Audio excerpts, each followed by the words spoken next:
Warning: the following segment may contain spoilers for the most recent Transformers comic books. This week we'll be talking about Robots in Disguise 14, right after Amy's comic book news. So there's not a lot of news actually this week. I've kind of had to scrape the bottom of the barrel a little bit to get more, but that's okay because it's the week after Solicit. So the only thing I've been able to find is that this weekend, Emerald City Comic Con, we will find out some news on Monstrosity. So keep your ears peeled and your eyes on the internet to Twitter or whatnot, because I'm sure there's going to be some stuff coming out about that. Also, IDW Limited, they will be coming out this week with the Art of the Fall of Cybertron limited edition art book that we got a couple weeks ago, well, actually a couple months ago. Now we're going to have a limited edition. So, it looks like there's going to be 250 hand-numbered copies. It's going to have special hand-built, custom-designed slipcase that looks kind of pretty. There will be 10 limited edition lithographs housed in a hardcover portfolio. There's going to be metallic ink, a vellum overlay on the title page, new end pages to mirror the style of the slipcase and portfolio, and a red bookmark. So if this sounds interesting, if you're a collector of art, of Transformers art, and you'd like to have something nice to put on your coffee table, this is it. It's not going to be cheap, so if you want to do that, it sounds great. I'm actually kind of tempted because I had a really great time last year with all of the stuff that I got to do with High Moon and whatnot. I might be interested in getting one of these because, yeah, that's a nice art book. And other than that, that's it. I'm looking forward to what the guys have to say about this week's comic because it's pretty good. So check out the Transformers Facebook page because I'm sure there's going to be really good commentary on this issue of Robots in Disguise. This is Amy, and we'll see you next week. Okay, so this had leaked a week early on iTunes and iBooks. I was lucky enough to get to see that through that, and it's been kind of torture not being able to talk about it in that time. Mm-hmm. So I'm glad the issue has finally come out and other people can see it, and, discussions can happen. What did you think about this issue? Because a lot of stuff happened in it. Yeah, a lot of stuff happened. A lot of things got explained finally, and hell of a setup for the next issue at the end. Mm-hmm.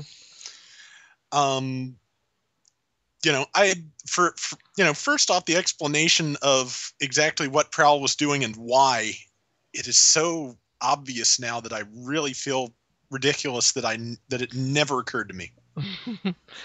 Yeah, a lot of people were thinking that Prowl was doing everything of his own accord right up to last issue. Mm-hmm. And honestly, that would be completely believable to me if that had been the case. Yeah. What they had done in More Than Meets the Eye with the Senator Shockwave storyline, I mean, the whole point of that was when you take away somebody's emotional component, how much they care about the social consequences of what they do, they can become capable of a whole lot more stuff, and Prowl already does not care what anybody thinks about him. Mm-hmm. All he wants to do is achieve his goal, and I could totally see him, if he thought it was the way to do it, to team up with the Decepticons, at least in the short term. Yeah. I assumed before this issue that he had some kind of bigger plan that involved screwing them over later, but obviously that is not the case. An interview with John Barber went up today relative to when we record this, not today relative to when the episode of RFC goes up. And he said that, basically from day one, this storyline with Prowl was completely planned out. So, I mean, the whole time along, it was the Cerebro shell. It was never going to be, or even considered to be, Prowl's own doing with this. Which, like you said, when you go back and look through the earlier issues, all the signs are there if you will just pick up on them. Mm-hmm. But the great thing is they're all there, but without that one bit of context to tie it all together, you just don't see it. That is such great storytelling when they can do that. It is. And I think another proof of the strength of this issue itself is that basically the majority of what the issue is about is retelling everything that's happened in the book so far and explaining how Prowl has been involved and been controlled doing it. Mm-hmm. They put a whole series worth of recap in this issue, and it's still a great read. Yeah, that was the part that I really thought was impressive. There's like 5 solid pages of flashbacks and exposition, and it's probably the only comic book I have ever read where 5 solid pages of flashback and exposition did not kill it. Yes, I know. It's so counterintuitive. You would never think that this format would work right. I mean, if you think about TV shows that lead up to points like this Mm-hmm. and do that whole expositionary flashback sequence, even in TV, that will kill. Mm-hmm. This is the comic book equivalent of making a clip episode work. Basically, yeah. I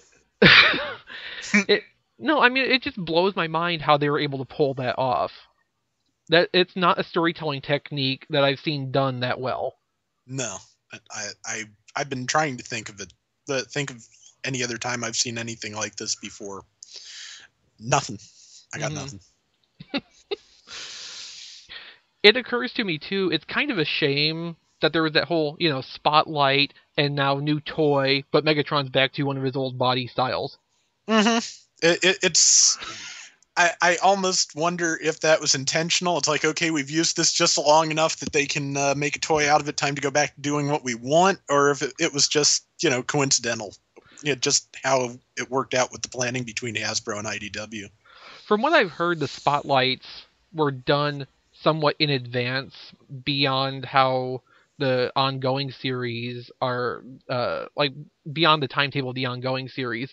So that spotlight was probably in the works quite a ways before this issue was being penciled in. But, I mean, they probably would have planned for Megatron's body change ahead of time, too. So I think the spotlight was more just a request from Hasbro to have a feature story, a self-contained feature story that they can put in with the toy, more than a directive to, hey, use this for a while in your books. Yeah, and when you get down to it, in the spotlight, they kind of even cover for the fact that they're not going to be using this body forever, with Megatron talking about how many bodies he has gone through over the course of the war. Yeah. Although I'll admit, if they were to, say, design a Voyager toy based on this, I wouldn't necessarily complain. No, I would like that. Mm-hmm. And, I mentioned it in my review, and I've said it before, but again, just in the face, I am seeing a lot of Beast Wars Megatron here, and it seems awfully appropriate. Yeah, there's not a lot of lines drawn on Megatron's face in this art, and I think that's where that resemblance is coming from, because Beast Wars Megatron always had a really smooth face too. Yeah. The Transmetal model had to have the spikes put in over the cheeks just to distinguish the face a little bit more. Yeah. And now that you mention it, that prototype of Grimlock Megatron that showed up did have the spikes on the face, so I'm pretty sure that is going to be Transmetal, like I've been guessing. Well, I hope it's in Transmetal colors, because those are the nice colors. They are. Mm-hmm. But since we're talking about toys and segueing as smoothly as possible back into the comic, how long do you figure a third party makes a Prowl that works with Hercules? Well, it's not just that simple, because if you look at that panel, Hook has also been moved to the leg.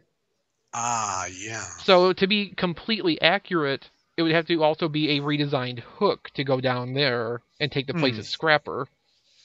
I wouldn't put it past anybody.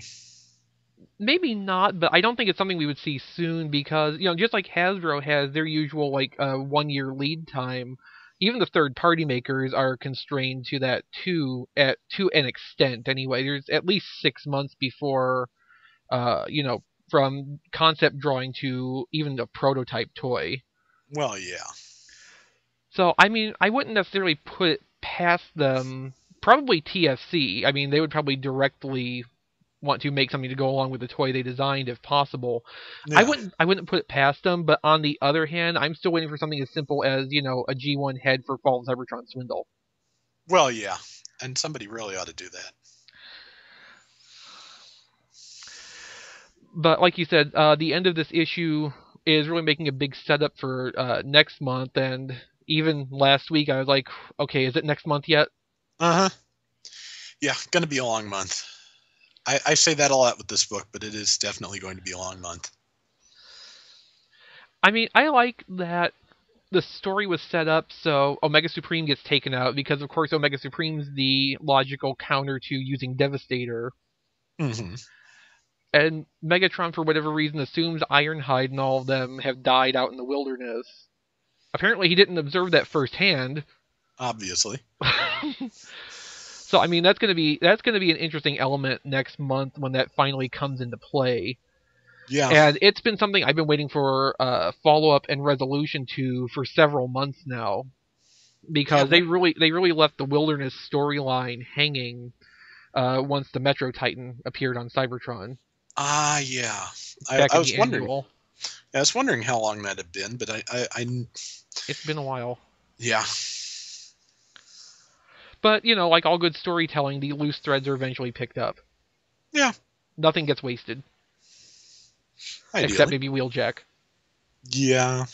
Except, okay, and that's another thing too, you see a lot of people getting shot and possibly killed, but more than meets the eye, again, going back to that, it went to some lengths to establish, it's really hard to actually kill a Transformer. Yeah, and I was... Rung took a headshot, and he came back from it.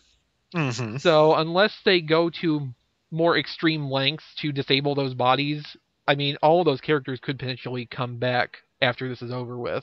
And I suspect they will. I was thinking about that when I wrote my review. I actually cut an entire paragraph because it was just veering way off into the distance. But, that really was a stroke of genius, deciding that it was that hard to kill Transformers. And it's the only logical reason that this war would have lasted this long. Because, it just going back to my childhood with Transformers the movie, with the Autobots going down in like 3 or 4 shots, it took them 4 million years to manage that. Why? How? Maybe it was like an arms race. Yeah, but the only other thought that came to mind after the of Cybertron for Cybertron games is that, okay, they said they had an energon shortage. Their shields obviously weren't charged, so. Mm-hmm. We really need a better abbreviation for that video game series. Yeah. That's kind of inconvenient to talk about them in a plural like that when there's not even a preposition in common. Yeah. I hate grammar.